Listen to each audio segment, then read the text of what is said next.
जैसे हम लोग देखिए पहले, इससे पहले जो काम करते थे वो सब्स्टिट्यूशन मेथड से काम करते थे। इससे पहले वाले एक्सरसाइज में जो बताया गया था कि form the pair of linear equation in the following problems, वहां भी इसी टाइप का कुछ लिखा हुआ था।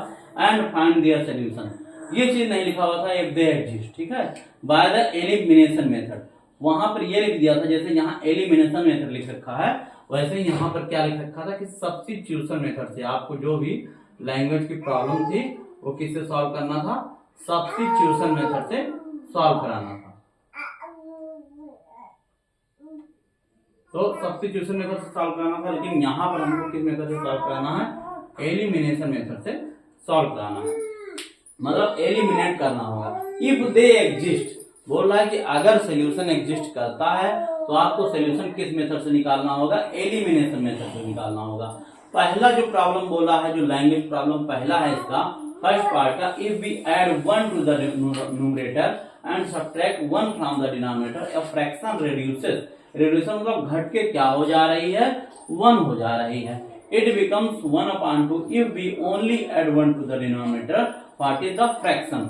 तो शुरुआत में मान लीजिए जैसे कि कुछ कोई भी फ्रैक्शन रहा होगा x/y, वैसे हमने यहाँ पर मान लिया है कि x/y फ्रैक्शन रहा होगा। फ्रैक्शन कैसा रहता है, उसमें एक कंडीशन जो होता है, एक न्यूमरेटर होना चाहिए, एक डिनोमिनेटर होना चाहिए, और डिनोमिनेटर कभी भी 0 नहीं होना चाहिए, तो फ्रैक्शन नहीं बनेगा। तो लेट कर लिया, लेट फ्रैक्शन बी x/y, हमने मान लिया फ्रैक्शन क्या है, x/y है। पहले वाले कंडीशन में बोल रहा है कि एक 1 जो है ऐड कर दिया जा रहा है न्यूमरेटर, ऊपर वाले हिस्से को न्यूमरेटर बोलते हैं, नीचे वाले हिस्से को डिनोमिनेटर बोलते हैं। तो अगर 1 ऐड कर दिया जा रहा है न्यूमरेटर में, मतलब अंश में, और एक 1 जो है घटा दिया जा रहा है, subtract 1 from the denominator, denominator में से 1 माइनस कर दिया जाता है, तो पूरा फ्रैक्शन क्या बन जाता है, घट के 1 रह जाता है। जो फ्रैक्शन घट के, अब कोई कहेगा कि ये 1 कैसे फ्रैक्शन हो सकता है, क्यों, ऐसा नहीं है, 1/1 लिख लिया, ये भी एक क्या है, फ्रैक्शन है, a/b के फॉर्म में है, और b = नॉट 0। पहले वाला चैप्टर पढ़ा रहे थे रियल नंबर्स का, तो वहां भी एक p/q और q = नॉट 0, उस कंडीशन को सेटिस्फाई कर रही है। हाँ, तो यहाँ पर है 1/1, मतलब ये भी एक फ्रैक्शन है, तो रेड्यूसेड मतलब घट जा रही है। हाँ, फ्रैक्शन कहाँ पे 1 तक पहुंच जा रही है, तो इक्वेशन नंबर 1 मान लिया। लेकिन सेकंड कंडीशन में बोल रहा है it becomes 1/2 if we only मतलब एक ही जगह इस बार काम होगा, वो कहाँ पे होगा, डिनोमिनेटर में होगा।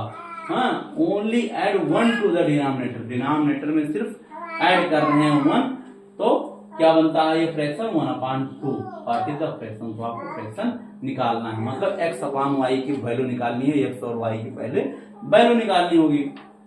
तो अकॉर्डिंग टू क्वेश्चन लिखिए x/y x+1 अपन का y - 1 = 1/1 लिख लिया, मतलब ये पहला वाला कंडीशन हो गया।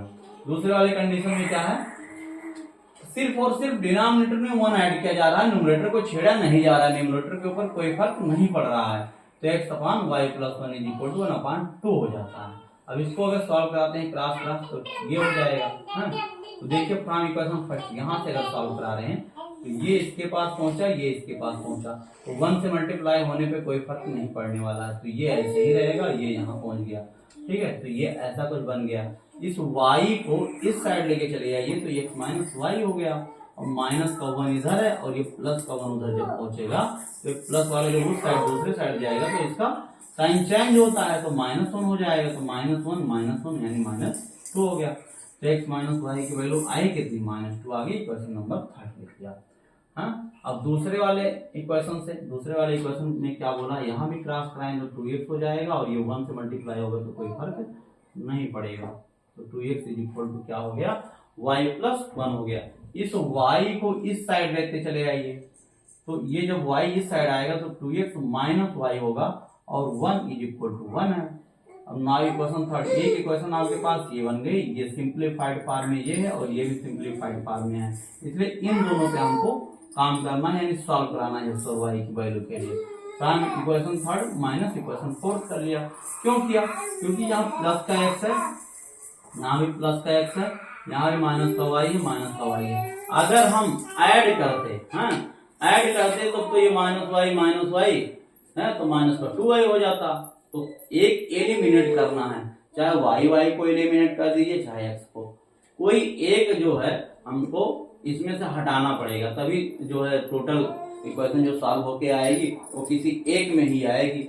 हाँ, तो अगर यहाँ से हम माइनस वाई है, अगर हम माइनस कर दिए तो माइनस माइनस ये क्या हो जाएगा, प्लस का हो जाएगा, और ये प्लस का हो गया तो एक्स में से माइनस 2x घटेगा तो माइनस का एक्स आ जाएगा। यहाँ माइनस वाई है तो यहाँ माइनस माइनस क्या हो जाएगा, प्लस हो जाएगा, प्लस का वाई होगा। प्लस का वाई क्यों होगा, क्योंकि जब माइनस किया तो माइनस माइनस का गुणा होकर ये क्या हो गया, प्लस का हो गया, तो प्लस वाई और माइनस वाई खत्म हो जाएगा, तो सिर्फ और सिर्फ पूरा पार्ट किसमें बन जाएगा, एक्स में बचेगा। और यहाँ -2 है और यहाँ -1 हो जाएगा, माइनस करने पे तो माइनस का 3 हो जाएगा।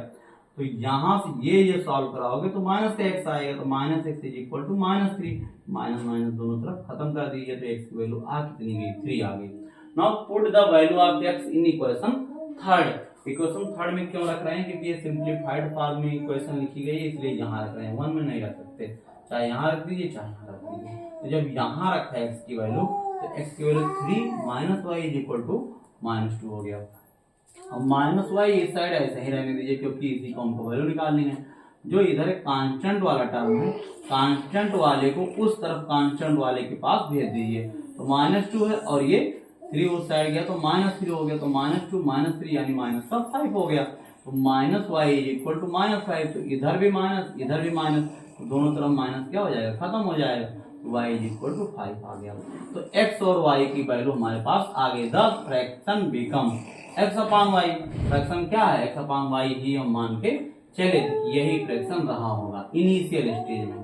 तो शुरुआत में फ्रैक्शन यही रहा होगा, तो x upon y is equal to x की वैल्यू 3 आ गई, y की वैल्यू 5 आ गई, तो 3/5 हो गई। अब आपको अगर चेक करना है कि क्या है जो हमने निकाला है वो सही है, तो कैसे चेक करेंगे कि 3/5 है। पहले वाले कंडीशन में क्या बोला है, न्यूमरेटर में 1 ऐड करें और डिनोमिनेटर में 1 सब्ट्रैक्ट करें, तो फ्रैक्शन क्या बन जाता है, 1 बन जाता है। तो देखिए 3/5 में जब 1 ऐड करो न्यूमरेटर में, 3 में 1 ऐड करोगे तो 4 आ जाएगा, 5 में से 1 माइनस करोगे तो 4/4 यानी कि 1 आ जाएगा। दूसरे वाले कंडीशन में क्या बोल रहा है कि इट बिकम्स 1/2, 1/2 हो जाता if we only add, if we only add 1 to the denominator। इस बार हम सिर्फ 1 ऐड कर रहे हैं डिनोमिनेटर में, न्यूमरेटर को कुछ भी नहीं कर रहे हैं न्यूमरेटर के ऊपर, तो यहाँ सिर्फ ऐड किया जाएगा, मतलब 5 में 1 ऐड करोगे कितना हो जाएगा, 6 हो जाएगा, और 3 ऐसे ही रहेगा, न्यूमरेटर ऐसे ही रहेगा। 3/6 को जब सिंपलेस्ट फॉर्म में लिखोगे तो क्या हो जाएगा, 3 1 जा और 3 2 जा। इसमें फ्रैक्शन जब भी लिखा जाता है तो सिंपलेस्ट फॉर्म में लिखा जाता है। हमने बताया था कि सिंपलेस्ट फॉर्म में कैसे निकालते हैं, तो HCF निकाल लेते हैं दोनों का और HCF से डिवाइड कर देते हैं। 3 और 6 का HCF कितना, 3, तो 3 से डिवाइड करो पूरे फ्रैक्शन को। जब भी आपको ऐसा बोले कि सिंपलेस्ट फॉर्म में लिखो, तो दोनों न्यूमरेटर और डिनोमिनेटर का HCF निकाल लो। और HCF किससे निकाला करो, लॉन्ग डिवीजन मेथड से निकाला करो। जैसे अगर हम बात कराएं कि यहाँ 6 लिख लिया और यहाँ 3 लिख लिया, लॉन्ग डिवीजन मेथड से करिए, तो 3 2 जा 6, यानी 3 से हो रहा है, तो इसका HCF कितना हो गया, 3 हो गया। 3 1 जा 3, 3 2 जा 6, यानी 1/2। मतलब जो निकाला गया, पहली वाली कंडीशन ये सेटिस्फाई कर रही है और दूसरी वाली कंडीशन को भी सेटिस्फाई कर रही है, इसलिए जो हमारा फ्रैक्शन होगा वो क्या होगा, 3/5 ही होगा। मतलब जो निकाला गया वो सही है।